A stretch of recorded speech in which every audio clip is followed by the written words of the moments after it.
Halo pemirsa, jumpa lagi dengan saya Argo Pratomonugroho. Saya berbahagia lagi hadir ke ruang handphone dan smart televisi Anda. Saya pagi-pagi bisa ketemu maestro seni rupa kita, Bapak Sidik Martowijoyo alias Mayungjan. Selamat berjumpa Pak Sidik. Selamat berjumpa. Pak Sidik, saya ingin penegasan Anda, perjalanan Anda sebagai seorang maestro seni rupa. Bahkan saya mencatat Anda satu-satunya maestro seni rupa Indonesia yang berhasil masuk ke Louvre di Prancis bahkan 3 kali ini. Ini seperti apa Pak Sidik awalnya? Itu jasa-jasanya dari guru-guru saya, Iya, iya. yang saya anggap guru-guru saya, atau mereka itu yang memberi petunjuk Ya. saya sampai saya jadi begini. Ya. Kesatu yaitu waktu saya kelas 2 masihan, tahun berapa itu kan, belum ada itu. Ya. Dia mengajarkan saya karena tulisan kaligrafi saya itu kayak ceker ayam. Saya ditugaskan di rumahnya tulis tiap hari sampai 300 huruf. Dan itu satu sekolah kok cuma saya doang. Iya, iya. Ya saya sendiri nggak ngerti. Iya. Kalau saya nulisnya nggak selesai 300 huruf dan coret-coret, dipukul sama penjalin di kaki saya ini. Iya, iya. Waktu itu kan pakai celana pendek. Iya, iya. Cetir gitu, waduh ya, lumayan sakit bedol-bedol gitu. Oh, iya. Tapi Jadi malu toh. Ya, model londo dulu ya. Ya, kan malu. Iya, iya, iya. Dilihat orang itu kan malu. Iya. Jedul-jedul gitu. Iya. Wah, lama-lama ya saya jadi rajin nulis. Tulisan saya jadi lumayan. Iya, iya, iya, iya. Terus setelah itu sampai dia ngajari beberapa tahun, saya sekolah, dan saya belakangan saya mulai melukis lagi setelah Presiden Soeharto Jatuh.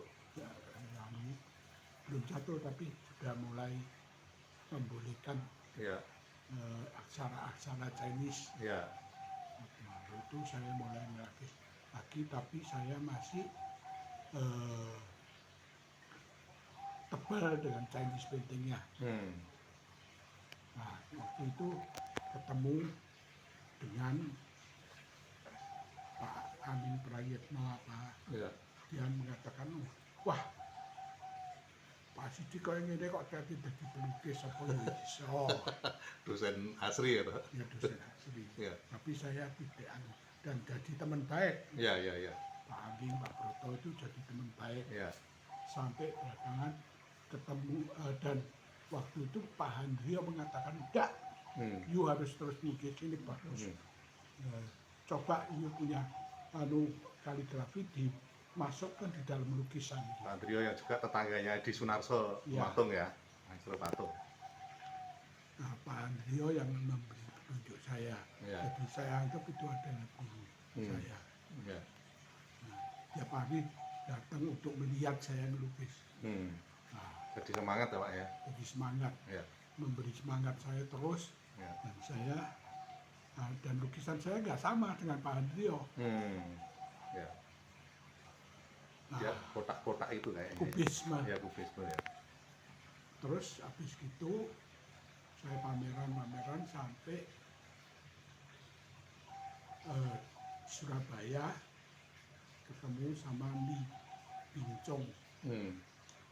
Li Bincong itu ahli kaligrafi juga.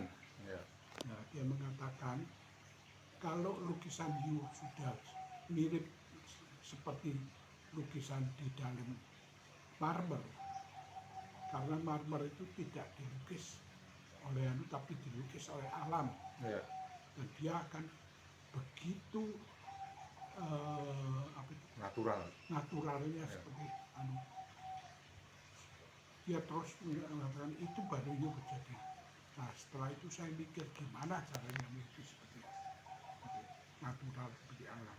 Nah, itulah saya mulai lukisan saya ada bentuknya sedikit yang lebih yang lain daripada. Dan setelah itu ketemu Pak Edi Supiono Ya. yang jadi kurator Kurator, saya. ya.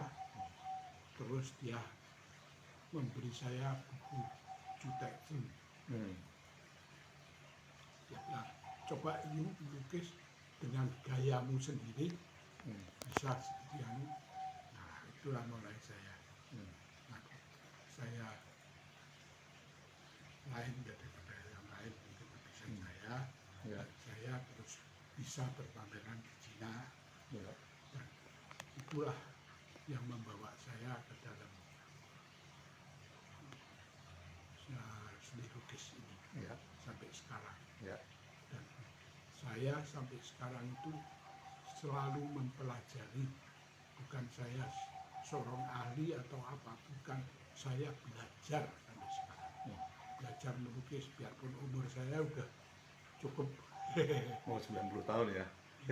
tapi saya belajar lukisan saya bagaimana akan jadi lebih, Meskipun sudah jadi maestro juga ya Pak. ya maestro atau tidak maestro itu Masyarakat saya, yang menilai. saya anulah. Yang penting saya, bahwa saya ini adalah kesenangan saya, bagaimana saya bisa menuangkan kesenangan saya ini dengan penuh hati. Ya. Oke Pak Sidik, sementara sampai di situ dulu, nanti lain kali saya akan datang lagi. Matur nuwun Pak Sidik. Terima kasih. Sama-sama, terima kasih. Ya.